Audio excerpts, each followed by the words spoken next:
uqalile wathi uThixo makenze inyama yempethu ukuze wonke olunye inyoka akhangele kuwe. Ngathi namhlanje sijonge emnqamlezweni. Hallelujah. Verse 34.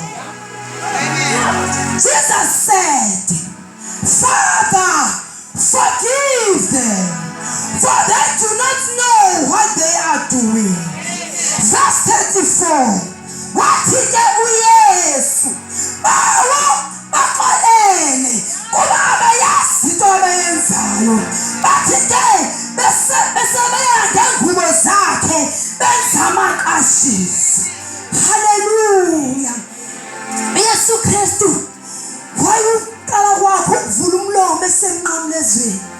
uYesu Kristu masiqale nayo chapter 23. Siyavu Yesu Kristu ukuthi uyile ematshaleni.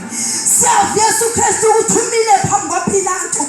Siyavu Yesu Kristu ukuthi uthethile noPilato. Siyavu Yesu Kristu akafunenanga natshala. Bathi kumele ukuthi betheleliwe.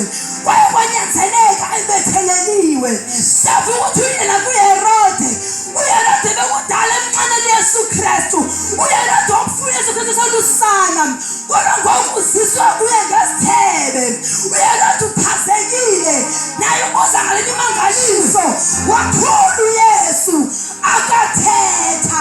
eBhayibhile apha kuverse 12. uHerode noPilato bakusikumkani ezazisi-enemies. Kodwa ngenxa yokuthi uqoqutshana Yesu Kristu babasithomi bathathana ngoYesu. Akakathetha uYesu ngoxolo lenzeka between kwaHerode noPilato. Hallelujah. Siyabonga kuMateyu. uYesu uhamba nabafundi bakhe. Uyabuza uPetros ukuthi ndingamxolela kangaphi umzalwane wami. Uthi uYesu Kristu noPetros naka-77 ungamxolela umzalwane wakho akakayi emnqamlezweni. Hallelujah. Lento yaxolo neYesu Kristu isuka kude. Ayibanga khona kube bethiwe. Ayibanga khona kube kuhlekisiwe ngaye.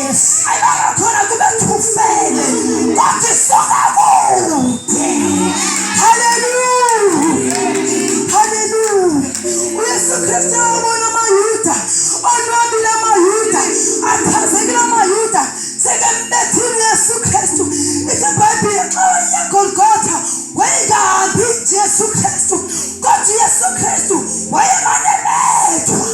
Esindwa ngumnqamlezo ngaphi uyabethwa.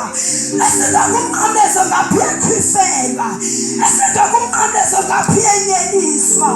Kodwa uYesu Kristu akazange agive up. Ngoba wayesazi ukuthi ukuze umsebenzi kaThixo ufezekiseke there must be peace. Hallelujah. Zininzi izinto angathetha ngazo. Zininzi Jesu Kristu angaqala ngazo ukuthetha. Kodwa wabona ukuthi ingathi ukuthi uqhubeke yonke into makubekho uxolo. Awathixo ndiyavuma bahlekisile ngami. Awathixo ndiyavuma balimazile nqolo. Awathixo ndiyavuma isono sami sihlabakile. Awathixo ndiyavuma bathwesele isithaba sameva kodwa baxolele. Hallelujah. Bona they did not care. Ikwapho 24 ithi babelana ngengubo zakhe. uYesu Kristu ubhiziwenza uxolo. Bona babelana ngengubo zakhe. Basenza amaqhashi engubo zakhe. Nalowo isikhathi ayifunayo. Kodwa uYesu Kristu bawaxolele. Insuza ngoba thina siyajonga ukuthi umuntu uguqule ngathi uyaxolisa. Asenza ngoba thina I can't forgive. Abathile umuntu acela uxolo. Kodwa uYesu Kristu akazange alinde ukuthi uxolo kuwe.